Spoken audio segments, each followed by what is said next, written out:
안녕하세요. 뉴스반장입니다. 국민 여러분, 최근 며칠간 민주당이 급발진 버튼을 누른 듯 가짜뉴스를 퍼뜨리면서 저를 몰아붙이는 이유가 있었습니다. 오늘 공개된 갤럽의 여론조사에서 저 이준석과 김문수 후보의 경쟁력 격차가 1% 정도로 줄었습니다. 관건은 추세입니다.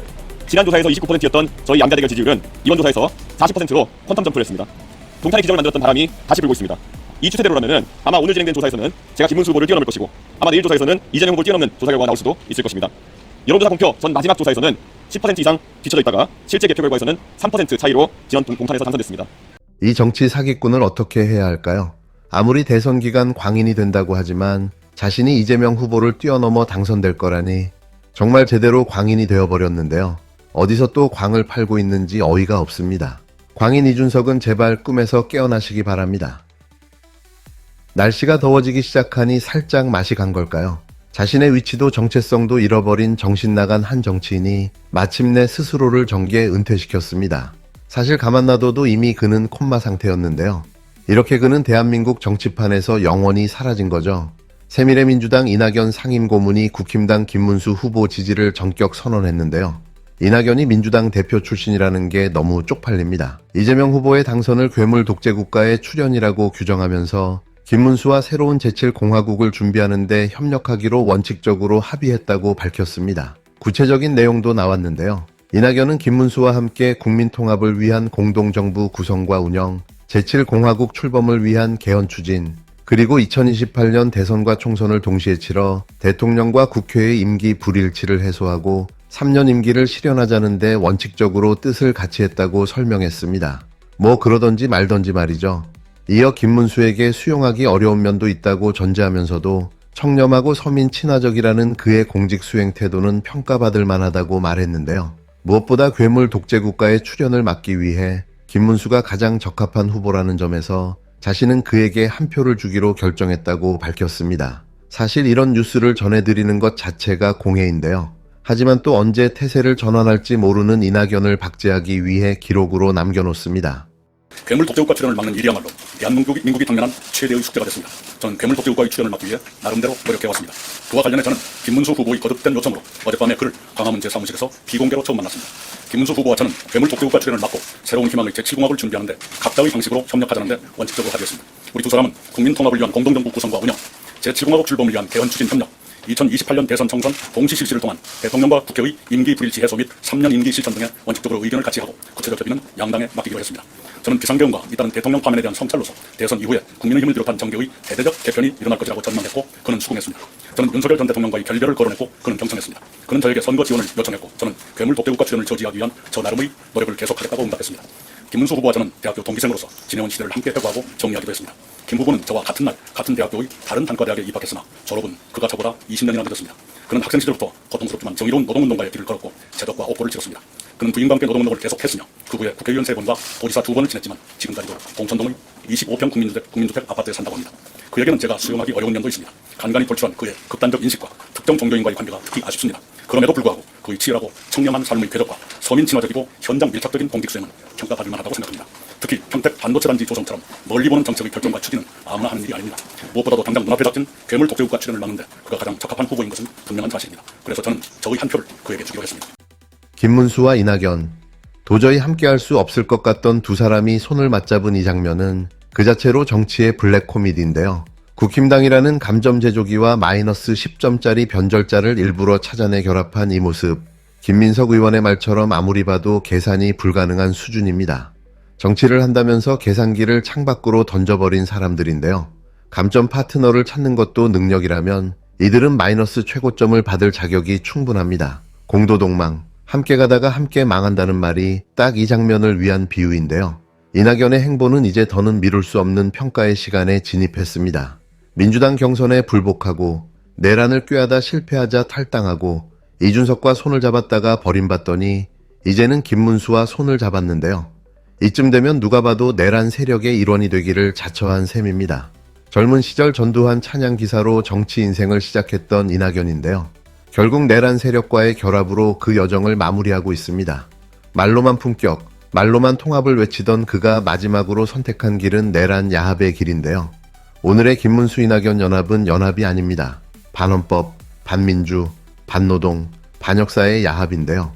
민주화의 단물을 빨아먹고 민주주의를 짓밟는 길에 올라선 정치 인생의 비극적 종착지입니다. 이런 부정적 에너지를 연합이라 부르기엔 너무나 모욕적인데요.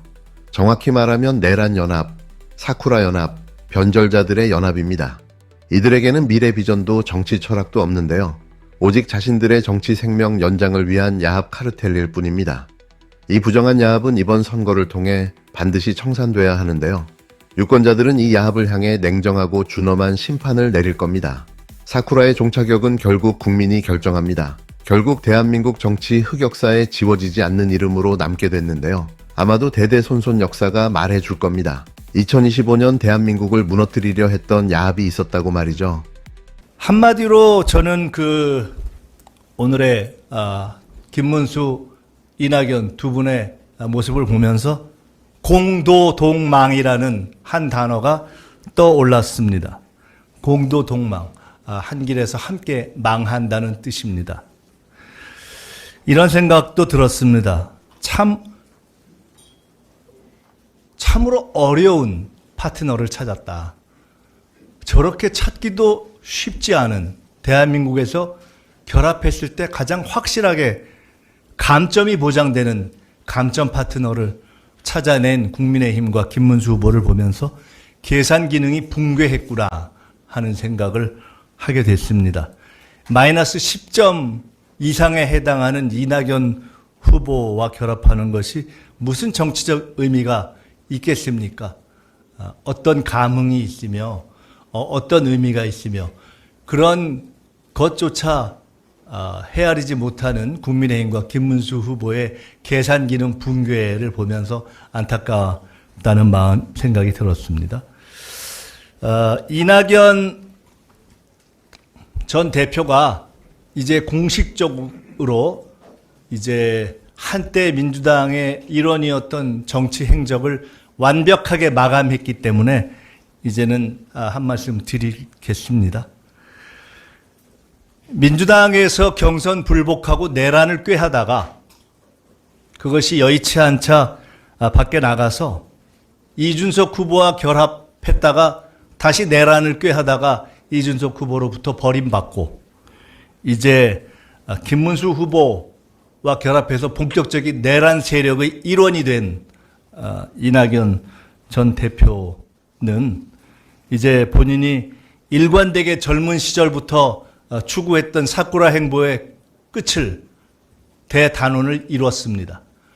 시비가 있었던 젊은 기자 시절 전두환 칭송 기사 시비에서 시작했던 그의 젊음이 이제 드디어 내란 세력과 본격적인 결합으로 그의 노년의 대단원의 막을 내리는 것 같아서 씁쓸합니다.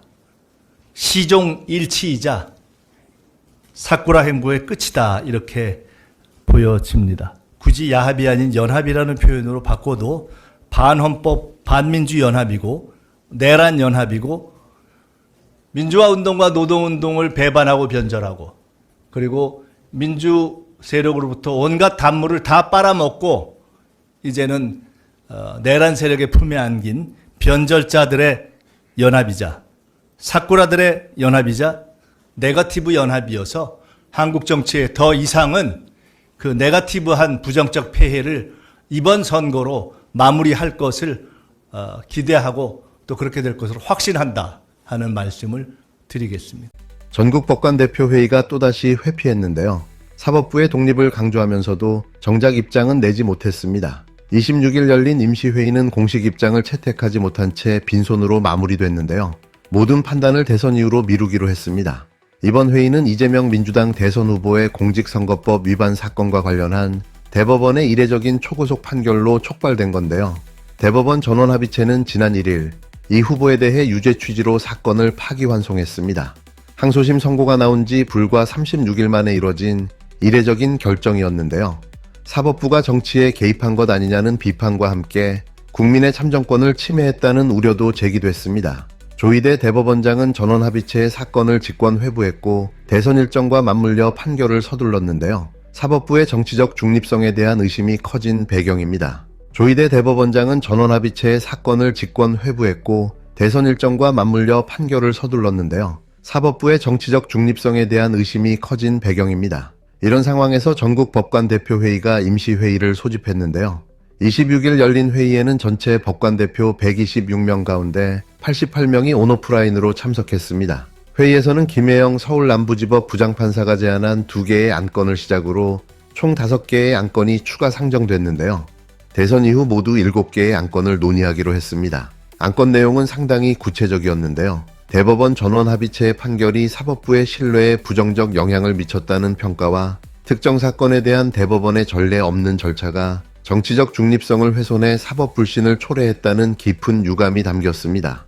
또한 판결에 참여한 법관에 대해 특검이나 탄핵 절차를 논의하는 것은 사법권의 독립을 심각하게 침해한다는 의견도 포함됐는데요. 이는 조희대 대법원장에 대한 특검 시도를 포함한 민주당의 압박에 반대하는 시각이 반영된 것으로 보입니다. 하지만 이러한 구체적인 논의에도 불구하고 회의는 공식 입장을 채택하지 못했는데요. 회의 관계자는 대선 전에 어떤 입장을 내는 것이 선거에 영향을 줄 수 있다는 우려에 다수 법관들이 공감했다고 설명했습니다. 결국 법관 대표 회의는 26일 아무런 결정도 내리지 않은 채 모든 논의를 선거 이후로 미루기로 했는데요. 이는 사법부가 정치적 중립을 지키겠다는 태도라기보다는 정치 일정의 눈치를 보며 판단을 유보한 모습입니다. 사법의 독립보다 선거 결과에 영향을 받지 않으려는 의도라는 점에서 오히려 중립성에 대한 의심만 키우게 됐는데요. 대선 결과에 따라 향후 법관 회의의 안건 내용과 수위가 바뀔 수 있다는 점에서 더욱 심각한 문제입니다. 국민의 시선은 사법부를 향하고 있는데요. 대법원이 이재명 후보에 대한 판결을 이례적으로 서두른 상황에서 법관 대표 회의는 이에 대한 명확한 입장을 내지 않은 채 시간을 벌고 있다는 비판을 피하기 어렵습니다. 회의에 상정된 안건들은 모두 옳은 문제의식을 담고 있지만 정작 이를 행동으로 이어가지 않았다는 점에서 실망감을 안겼는데요. 정치는 잠시 미룰 수 있지만 정의는 미룰수록 멀어지는 법입니다. 법이 눈치를 보기 시작하면 그 순간부터 법은 권위와 신뢰를 잃게 되는데요. 사법부가 진정한 독립성을 지키고 싶다면 지금이라도 결단을 내려야 합니다. 미루고 피하는 것으로는 국민의 신뢰를 되찾을 수 없습니다.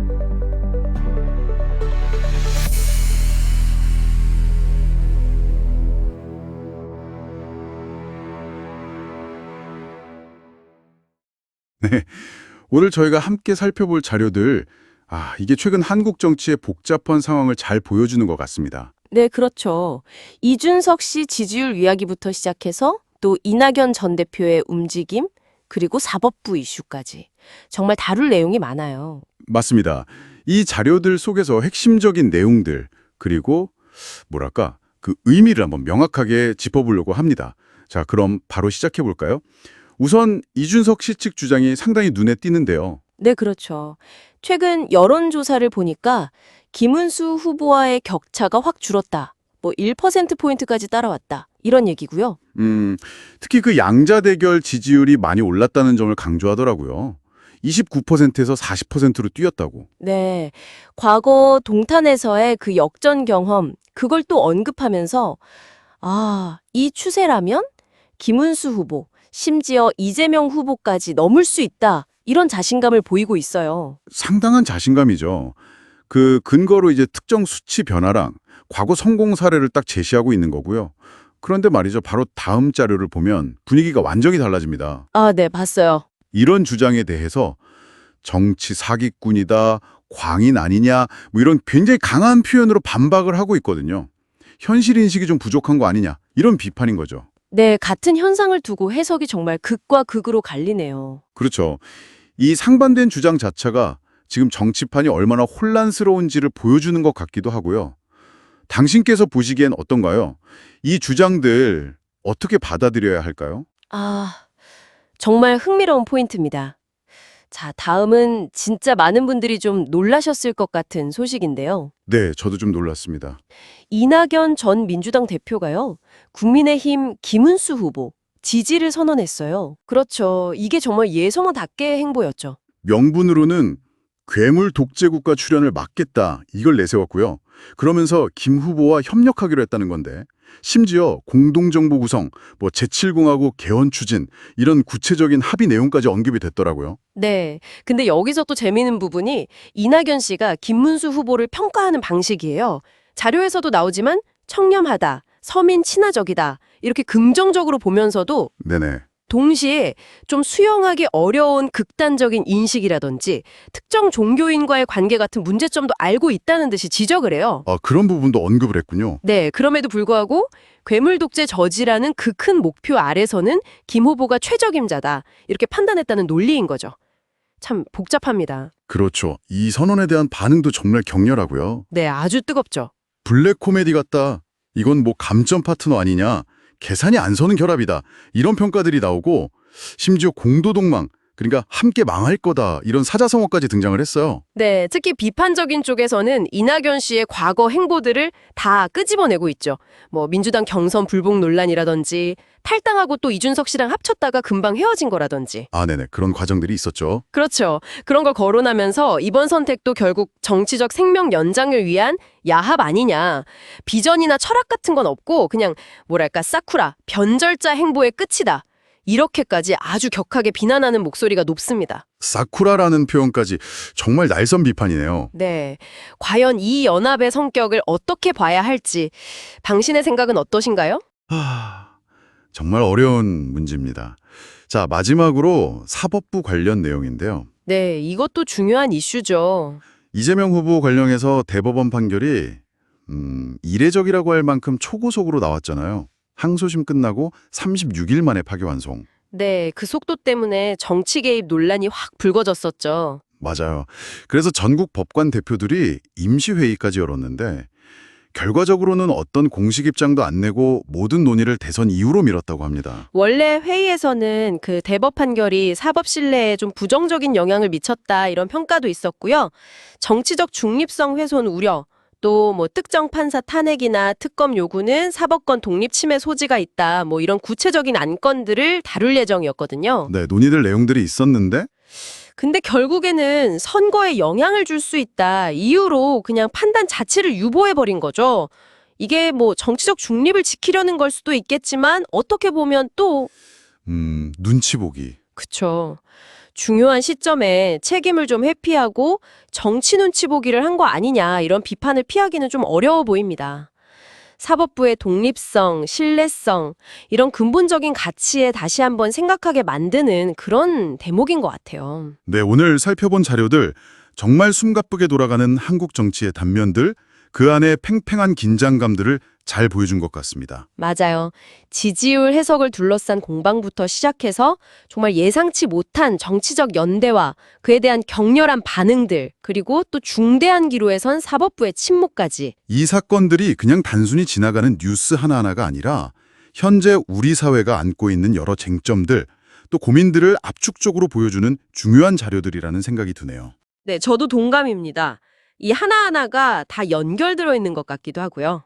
오늘 저희와 함께한 이 분석이 이 복잡한 상황을 좀 더 입체적으로 이해하시는 데 조금이나마 도움이 되었기를 바랍니다. 네, 그랬으면 좋겠네요. 마지막으로 이런 질문 한번 던져보고 싶습니다. 이렇게 뭐랄까 다양한 주장과 비판이 정말 격렬하게 충돌하는 상황 속에서 당신은 어떤 기준으로 정보를 분별하고 또 자신만의 판단을 내리시겠습니까? 한 번쯤 깊이 생각해 볼 만한 지점인 것 같습니다.